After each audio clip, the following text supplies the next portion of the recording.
If you really want to do some sneaky shit in your tabletop games, one thing you can do is make your character's name a massive spoiler for their entire backstory. I've done this twice now, one with my character Casey, and one with a character that showed up in my actual play campaign, Chains of Asmodeus, and that was Lila Quibico. For Casey, I made it incredibly obvious for people who spoke Spanish. Her first name was Casey, her last name was Evadir. And the way Evadir was spelled is very reminiscent of the Latin word for evade, or to run away from something, or to try and escape something.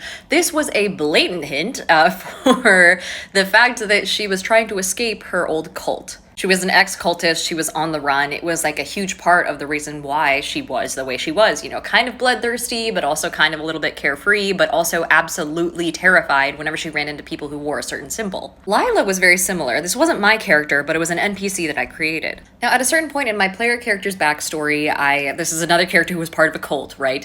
Evil, not good. And at a certain point, my player character was close to getting hunted down by another PC in the party, and close to discovering who she really was. So, what I did was I took another cult member who thought we were friends, but who I secretly hated the whole time and was kind of jealous of, and I wildly backstabbed her. I put her under a gesh, you know, which is that one spell that makes it so you have to do whatever the caster says as part of like an unending quest. It's basically psychological torment if you use it right. And using the gesh, I caused this other cult member to pretend to be my player character and take the fall for me. This is the character's full name.